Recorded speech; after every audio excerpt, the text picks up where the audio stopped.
Welcome back, viewers. You are still tuned into Prime Live. Palestinian resistance groups say they have paused the exchange of hostages after they accuse Israel of violating the ceasefire agreement. Israelis have delayed the return of Palestinians to the north of Gaza and have fired on people making their way home. They have also not allowed into Gaza the agreed humanitarian aid.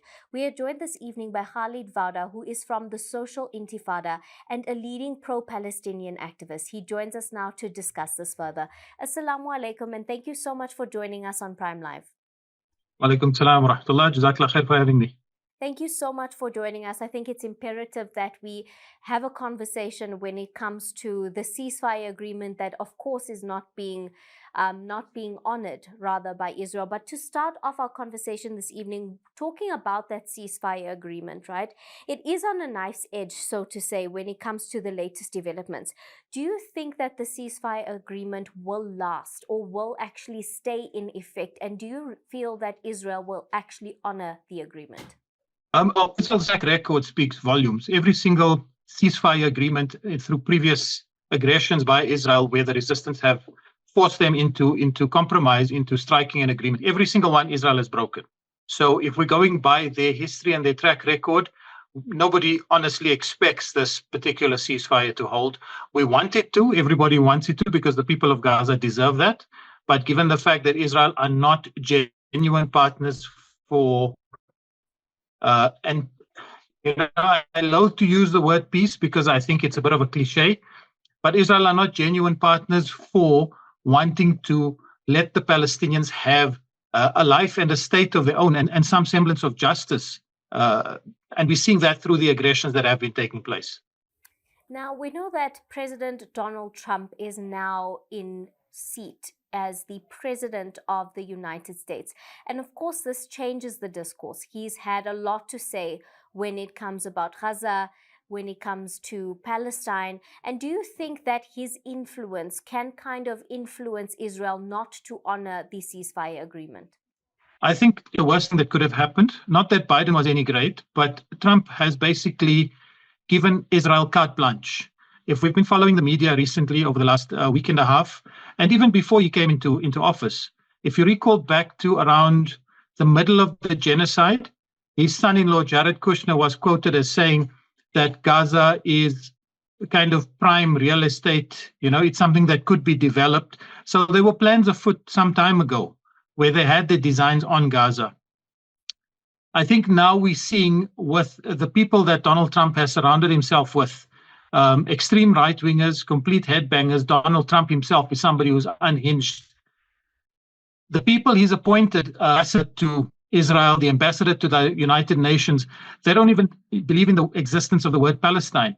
Mike Huckabee, the ambassador to Israel, doesn't call the West Bank, but he refers to it as Judea and Samaria, as the Israelis do, as the Israeli right-wingers. So they don't believe in any idea of a Palestinian state. And we're seeing this through the actions of the United States. Apologies, viewers at home. We seem to be having some network trouble. Please do stay tuned and stay informed with us as we will try and work on those network issues. Please do stay tuned with us. That took place. Netanyahu needs the war. Without the war, as soon as the war ends, he faces trial. He's already facing trial in Israel. He doesn't have anything else. The people in Israel, not for the sake of the Palestinians, but for the sake of their own lives being disrupted, want the war to end because it's caused them a lot of hurt economically. It's caused a lot of their sons and daughters to come back in body bags, the real numbers of which are not being shared by the Israeli authorities. PTSD, for example, is on an all-time high in Israel, in occupied Palestine. So there's a lot of issues within Israeli society, and that's why Israelis are protesting. There's been regular protests taking place outside Netanyahu's residence in Tel Aviv as well. They want to get their people back home.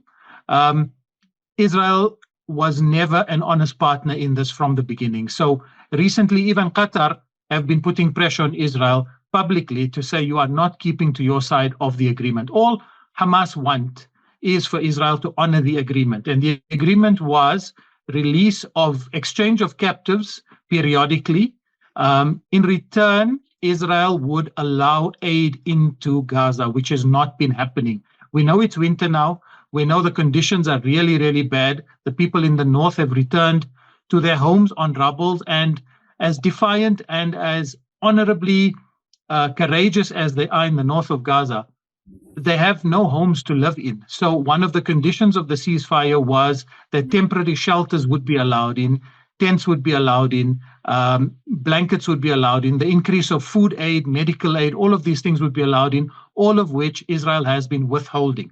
So we get the picture here that they want to get their captives back, they want to resume the war, and if they cannot force the resistance into doing what they want them to do, then they're going to starve the population of Gaza. So they're basically keeping Gaza on a drip.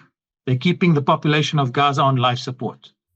Now, let's talk a little bit more about some of the atrocious things that Donald Trump has said in the media when it comes to his thoughts on Gaza. We've heard some ridiculous things, saying things like he wants to move Palestinians out of Gaza and move them into Egypt and move them into Jordan. And like you said, there were those plans initially to turn Gaza into something completely different, to develop Gaza. And these words, or rather these remarks from Donald Trump, are clearly an indication that he wants Palestinians out of Gaza. But let's talk a bit more about that. Do you feel that on a global basis, since Trump has been coming out and talking a lot about Palestine and what he wants to do with Palestine, do you think that the global sense of awareness regarding the genocide in Palestine has increased, has gotten better? Do you feel the world is opening up their eyes? I think the world, well, most parts of the world were forced to open their eyes through the citizen reporting that we had from the ground in Gaza, through, the ordinary people who picked up phones and became reporters overnight and showed the world the true horrors of what was taking place in Gaza, a genocide the likes of which we've never seen. And a modern day horror story inflicted by Israel, supplied by the United States, and backed up by the allies, the UK, Britain, and France. What we're seeing through Donald Trump's statements, and completely unhinged and detached from reality, is even his closest allies in the Middle East, who are now facing massive levels of pressure. The Jordanian king is currently in the US. He's scheduled for a meeting at the White House. Between Jordan and Egypt, they receive around about $1.5 billion to $1.8 billion in aid from the United States. So when Donald Trump was talking about Egypt and Jordan are going to help. They're going to have to help out because we give them a lot of money. This is what he was referring to. So Sisi in Egypt and Abdullah in Jordan are now between a rock and a hard place. If they give in to Donald Trump, their people are going to overthrow them. Nobody in the world, starting in the Middle East, absolutely nobody is going to accept Palestinians being displaced in a second Nakba, because they know there's not going to be any chance of them returning home, and Palestinians themselves won't leave. We've seen countless reports from Palestinians in Gaza who've been saying we're not leaving. So the only way they're going to leave is if they all are killed. They prefer dying there than having to leave the land. Egypt are under pressure.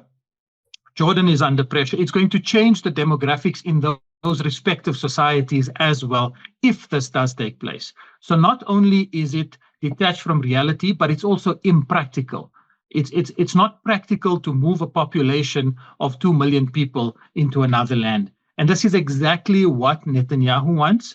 This is exactly what Netanyahu's cabinet wants. We know his cabinet is filled with a lot of right-wing headbangers. Interestingly enough, within the cabinet, there's been no opposition, even from the left, to the comments of displacement of Gazans. So it's something that's being supported unanimously across the board by the Israeli Knesset, by the Israeli parliament. This is a...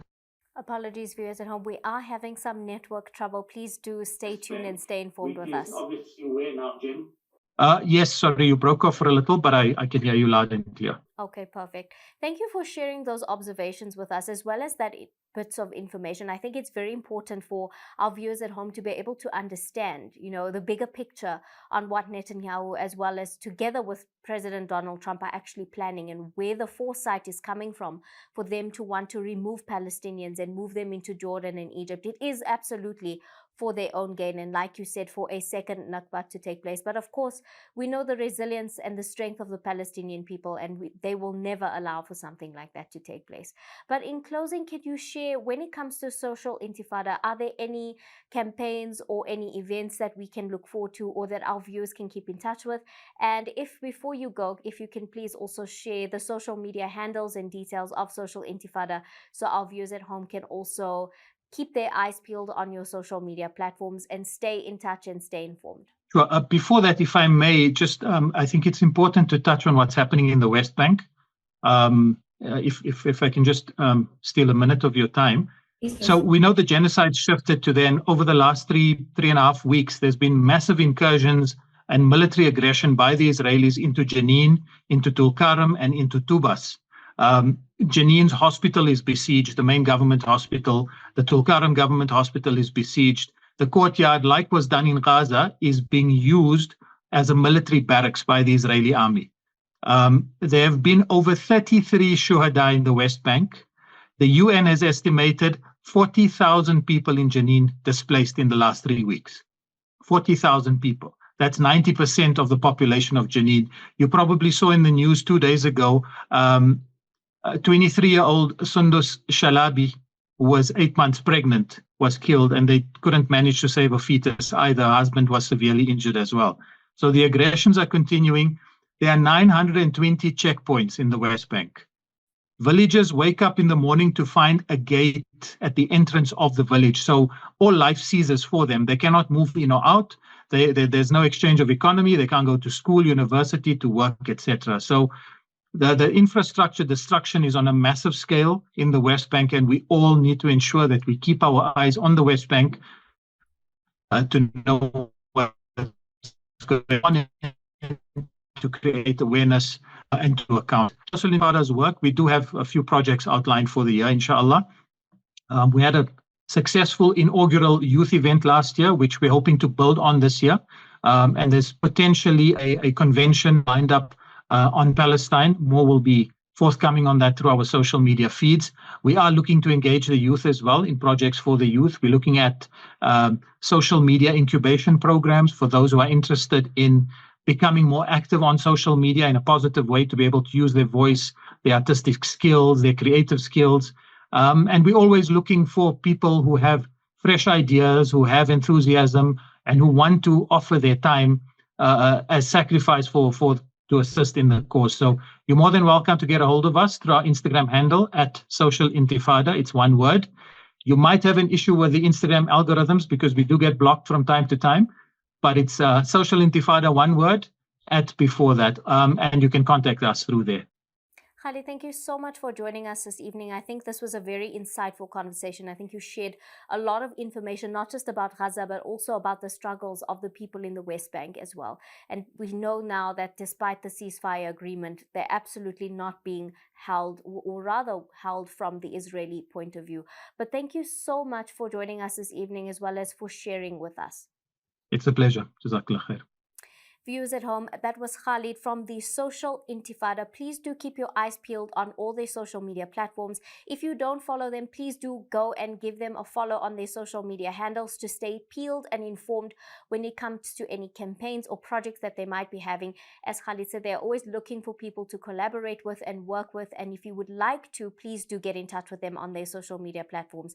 I think it's very clear to see that the ceasefire agreement is not being upheld from the Israeli side, and we are definitely seeing a continuation of the destruction and of the genocide that is taking place in Palestine, and of the destruction and the torture of the Palestinian people in Gaza, as well as what Khalid shared with us in the West Bank as well.